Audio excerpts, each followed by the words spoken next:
Hey guys, look at this sun. Look at this. This is amazing. I totally forgot this was up here. My son, who's in fourth grade, was decorating his Valentine's box last night for school, and I got the reject ones, he said. So, story of my life.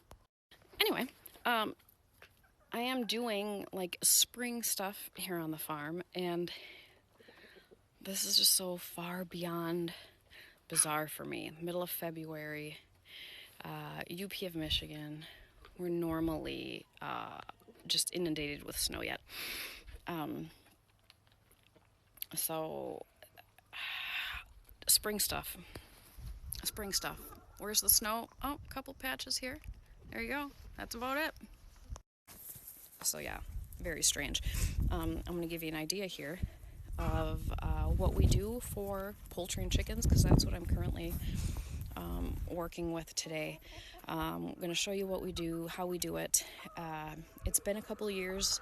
We used to run different breeds together, and then I would sell chicks and stuff, but it's been a bit since I did that. But I'm going to try it again this year, just because I'm feeling adventurous this season. So what I started doing 2 weeks ago is separating our groups out by their breeds again. A fun fact, sperm can live in the hen's reproductive tract for usually 2 weeks. I've heard up to a month. So during the winter, in the off season, everybody runs together. All my roosters get along. Here, if you can't play nice, then you'll taste nice. So everybody runs together, which means if the eggs that the hens are laying right now and incubated them, I'd have a whole bunch of barnyard mutts, which is totally fine.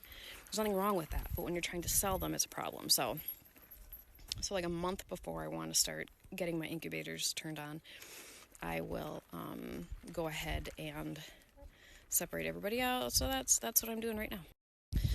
Okay, so here's an example. This is a really large pen. This is the duck run that I use. Nothing on our farm is pretty. We're not rich people here. We're pretty simple living people. So everything here is either recycled, reused, whatever. So this is a pretty large pen, and this is a large. I'll bed this down with straw, and they can come in here and they can lay eggs and hatch babies and just have a happy stinking time. There's their pond that will have water in it. And then I have T-posts placed and this god-awful fencing here. I'm going to show you this. So I got this at Tractor Supply. I'm always looking for good fencing. It's not wire. Feels like a plastic almost. And on the package it had a big mean German Shepherd that it was holding in, and it boasted having the same strength as like a welded wire or a woven wire. And let me tell you what a piece of garbage it is. This is the worst fence I've probably ever used, and it was not cheap. It's terrible. So I put it up here anyway because my birds aren't, German Shepherds. So I put it on the T-post and zip tied it up, and that'll be that. So that's this section right here, okay? Comes around, try not to make y'all seasick, and there you go. This is what I do for chickens. So everybody's right next to each other. As you can see, this butts up next to this one, butts up next to this one, and so forth. Okay. I have to put my little houses back together. That one's roof went flying off not long ago. But anyway, so again, same fencing, same theory. And what we did here is that PVC kind of stuff is supposed to be like that vinyl fencing, like privacy fencing, whatever it is that fancy people have up in their yards. And somebody had gotten some, like in a kick and dent kind of a thing. So some of them were busted up, some whatever. So I'm pretty good at making something out of nothing. So just framed it and then put screws into it. And so obviously you can see their little, where's my finger, ramp. And then it comes down a little bit. And that's like their nesting area. And it's all bedded with straw and stuff. And that way is west, this way is north, so the brunt of our weather is kept out of it, and it has a roof. And so this is where my individual breeds will go. And then I have this little funky looking one here. This one I've had like forever. Poor little thing out of plywood, but she's still standing, so we love her. Oh, and the monster puppy there has had free access to this area. So now we're gonna have to work with keeping him out of here. Again, this fencing is horrible and he can just push it up and get in. So we're gonna do yard stakes tacked around the bottom. Hopefully that'll help, and just some good old-fashioned no and leave it, and so he learns to have some impulse control and some respect of the poultry.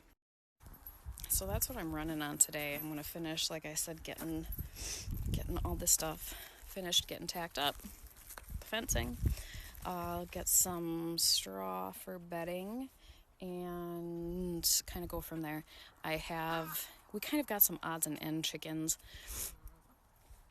random breeds that were accidental. Some were supposed to be hens and they were roosters, and so like the initial plan completely got blown out of the water of what I was gonna do. And that's just kind of how life is. Sometimes you got to roll with it, and it's got to be fluid on a farm when you're dealing with animals and nature, because you can't control either one. So I'm kind of had to change up what breeds I'm doing and whatever. I have a nice size breeding lot of golden lace Wyandottes, and tomorrow I'm getting in 9 blue laced red Wyandottes. I really like Wyandottes. They're good moms. They're calm. They're nice. They're not aggressive. And they're really pretty birds. Orpingtons are probably my second favorite, which I don't have any right now. I kind of burnt myself out of those a few years ago.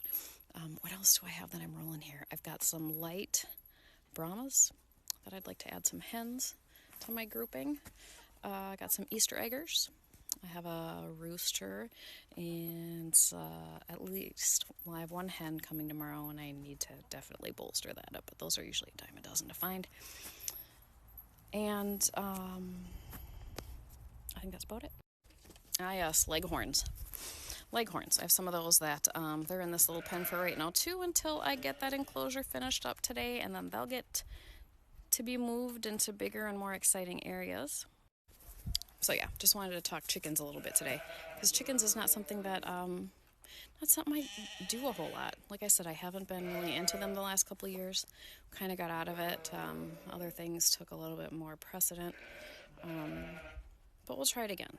Kind of see how it goes. Here's my light Brahma breeding pair that are in this little area here while I finish tying that up. They just got separated from the group. Definitely want to add some more hens there. I really like the Brahmas. They're big, they're heavy. They have nice feathered feet, which is good in these really cold areas, and cold hardy, pretty heat resistant. And they're just a nice, solid, big, dual-purpose bird, meaning they're decent for egg laying, and obviously a nice, big meat as well. Speaking of meat, hey boys, my boy pen. Here's my ram, my Katahdin hair sheep ram, Boo, and my Nubian buck, Hammy. So I get asked a lot, can you run the two together, the two species, goats and sheep? Yes, you just have to be careful what kind of grain you're feeding. Goats need copper. Goats need copper. Sheep cannot have copper, so that's just something that you have to be really careful of when you're feeding. But otherwise, my boys get along great together. But yeah, that's kind of my motto here with every single living thing on my farm is you're either going to play nice or you're going to taste nice. Life is too short, and almost all these animals are a dime a dozen, so there's no point in stressing yourself out and getting hurt, or any of your other animals getting hurt, just to keep something around. So, all right, guys, thanks for tagging along with me today. I got to get to work.